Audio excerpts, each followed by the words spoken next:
नमस्कार, आपके साथ मैं हूं सुमेरा खान। रूस की ताकत के सामने जिस यूक्रेन को दुनिया चंद दिनों का मामला समझ रही थी, उसी यूक्रेन ने 25 दिन में रूस को कई मोर्चों पर नाकाम कर दिया है। इसीलिए हर बीतते दिन के साथ यूरोप की दहलीज पर छिड़ी जंग और भीषण होती जा रही है। रूस ने लगातार दूसरे दिन यूक्रेन पर हाइपरसोनिक मिसाइल दागी है, तो दूसरी तरफ यूक्रेन के कई शहरों में लगातार बमबारी हो रही है। लेकिन अब बात मिसाइलों और टैंकों से आगे बढ़ चुकी है। प्रेसिडेंट पुतिन ने न्यूक्लियर वॉर ड्रिल के आदेश दिए हैं, अपने परिवार को साइबेरिया भेज दिया है। सवाल यह है कि क्या रूस न्यूक्लियर हमला करने वाला है? क्या पुतिन के पास यही आखिरी ऑप्शन बचा है? अगर हां, तो क्यों? ये एक्सक्लूसिव रिपोर्ट देखिए।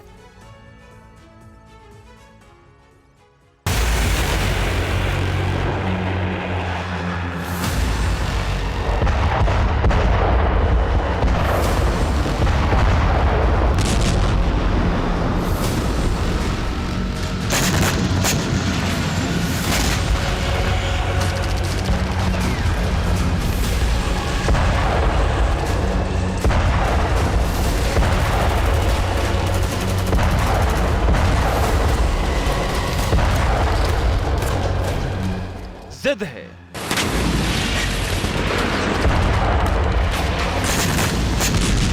घमासान है,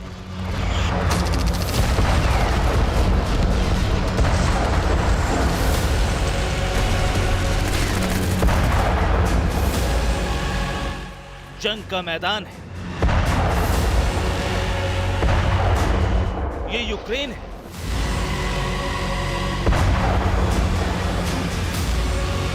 यूक्रेन जिसके सुबह बारूदी धुएं को समेटी हवा से होती है, तो दिन का आगाज धमाकों से होता है।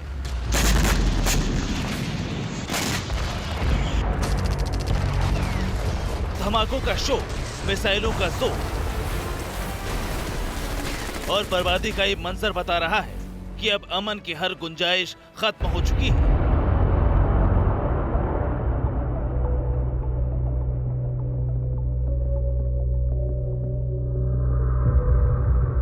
महीने भर होने को हैं जब से यूक्रेन का हर शहर रूसी मिसाइलों के कहर से खंडहर बनता जा रहा है।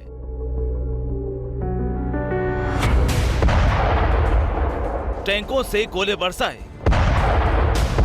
तोपों से तबाही मचाई, मिसाइलों से मौत बरसाई।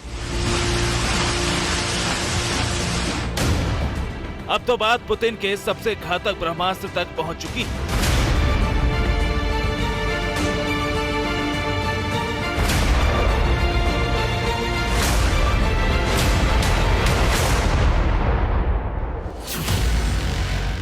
रूस ने एक बार फिर यूक्रेन पर हाइपरसोनिक मिसाइलें दागी हैं।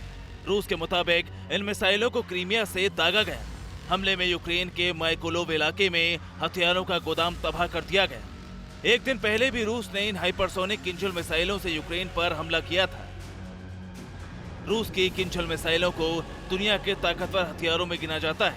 तबाही का यह हथियार कितना घातक है, इसकी खूबियों से समझा जा सकता है।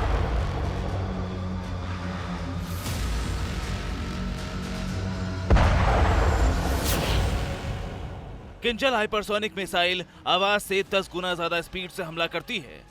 परमाणु बम गिराने की ताकत रखती है। तेज रफ्तार की वजह से दुश्मन को मौका तक नहीं मिल पाता। इस रूसी हाइपरसोनिक मिसाइल की ताकत का अंदाजा इस बात से लगाया जा सकता है कि इसका तोड़ अभी अमेरिका समेत किसी भी नाटो देश के पास नहीं है। 2018 में किंजल हाइपरसोनिक मिसाइल को रूसी सेना में शामिल किया गया था, लेकिन ये पहला मौका है जब रूस की तरफ से हाइपरसोनिक मिसाइलों का इस्तेमाल किसी देश के खिलाफ किया गया है। साफ है, रूस और यूक्रेन का युद्ध जैसे जैसे बढ़ता जा रहा है, जंग भीषण रुख इख्तियार करती जा रही है।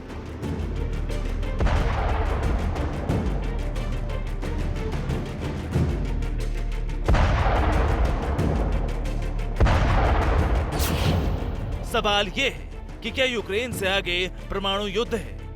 क्या रूस न्यूक्लियर वॉर की शुरुआत करने वाला है? क्या पुतिन परमाणु हमले का ऑर्डर देने वाले हैं?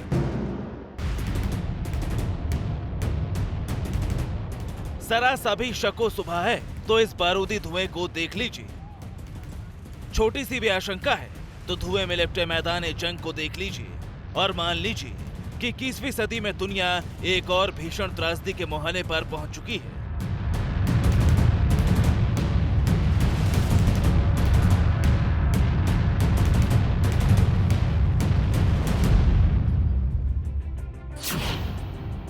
ऐसा इसलिए क्योंकि रूस की न्यूक्लियर डिटोरेंस फोर्स हमले के लिए तैयार है। परमाणु हथियार ले जाने वाले बॉम्बर्स हाई अलर्ट पर हैं। अब प्रेसिडेंट पुतिन ने अपनी फौज को न्यूक्लियर वॉर ड्रिल का आदेश दे दिया है। साथ ही खबर यह भी है कि सुरक्षा के लिए पुतिन ने अपने परिवार को साइबेरिया भेज दिया है। पुतिन के न्यूक्लियर ड्रिल का ऑर्डर मिलने के बाद से ही क्रेमलिन में अफसर सख्ते में है। रूसियों को एहसास हो चुका है कि पुतिन का यह ऑर्डर हर हाल में अंजाम तक पहुंच सकता है, क्योंकि व्लादिमीर पुतिन कह चुके हैं कि वो खुद परमाणु युद्ध की तैयारी में शामिल होंगे। ये तस्वीरें साइबेरिया की हैं, जहां रूसी न्यूक्लियर वेपन्स की बड़ी खेप तैनात है। पुतिन के ऑर्डर के बाद से ही मोबाइल मिसाइल लॉन्चर्स बर्फीले इलाके से पेरेंट सी की तरफ बढ़ रहे हैं, जहां पहले से ही रशियन न्यूक्लियर सबमरीन युद्ध अभ्यास कर रही हैं।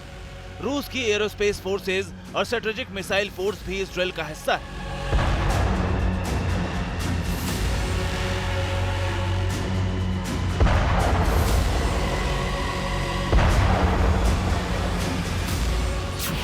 इसके साथ ही रूस की पैसिफिक फ्लीट अलर्ट पर है। पैसिफिक फ्लीट के पास सबसे ज्यादा न्यूक्लियर वेपन है। साफ है, एक तरफ रूस के फाइटर जेट यूक्रेन के आसमान को दहला रहे हैं। रूस के टैंक और मिसाइलें यूक्रेन के शहरों और कस्बों को तबाह कर रही हैं, तो दूसरी तरफ रूस ने इस युद्ध को एटमी अंजाम तक पहुंचाने की भी तैयारी कर ली है। सवाल ये है कि क्या वाकई पुतिन 77 साल बाद दुनिया को एटमी तबाही का मंजर दिखाने वाले हैं? जवाब ऐसे समझा जा सकता है। रूस और यूक्रेन के बीच जंग को 25 दिन हो गए और इसके बावजूद रूस अभी तक राजधानी कीव पर कब्जा नहीं कर पाया। और सिर्फ इतना ही नहीं, यूक्रेनी फोर्सेस का जो जज्बा है, इसके आगे रूसी सेना का मनोबल भी अब टूटता हुआ नजर आ रहा है। और कहा तो यह तक जा रहा है कि रूसी सेना अब युद्ध नहीं लड़ना चाहती है, बल्कि अब वो वापस अपने घर को जाना चाहते हैं। और इसके लिए अब रूसी सेना खुद को घायल करने से भी हिचक नहीं रही है।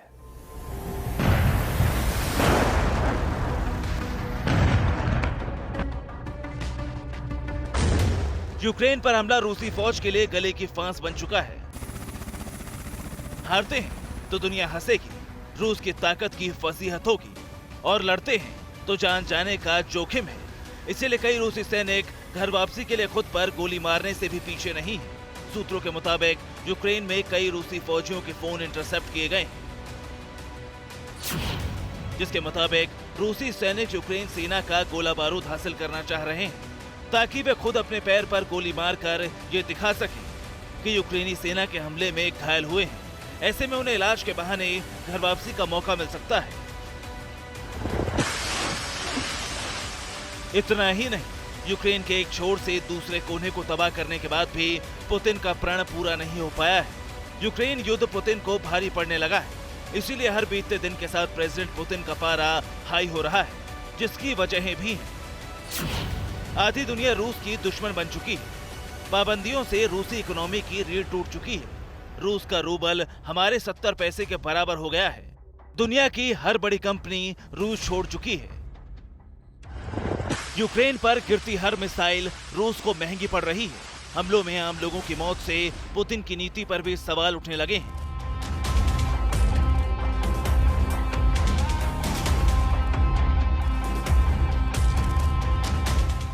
इसीलिए रूस ने पहली बार हाइपरसोनिक मिसाइल से यूक्रेन पर हमला किया। खास बात यह है कि ये मिसाइल 2000 किलोमीटर तक एटम बम ले जा सकती है। इसीलिए आशंका जताई जा रही है कि यूक्रेन को घुटनों पर लाने के लिए पुतिन अपने आखिरी अस्त्र का इस्तेमाल कर सकते हैं। रूस खौफ जताने के लिए छोटा परमाणु हमला कर सकता है। ऐसी जगह अटैक हो सकता है जिससे कम से कम नुकसान हो।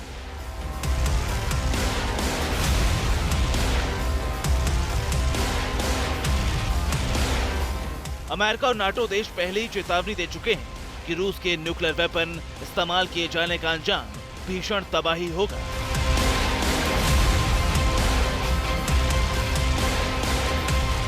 ऐसे में नाटो देश सीधे रूस के मुकाबले में खड़े होंगे।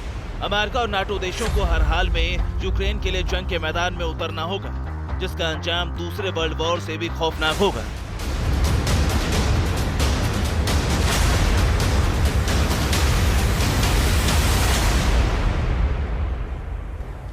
लेकिन क्या वाकई यूक्रेन और रूस की जंग दुनिया को सबसे भीषण तबाही के मुहाने पर लाने वाली है?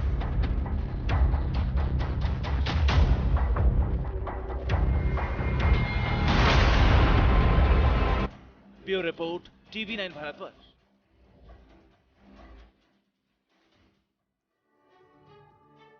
परवाह देश की, सोमवार से शुक्रवार रात 10 बजे TV9 भारतवर्ष पर।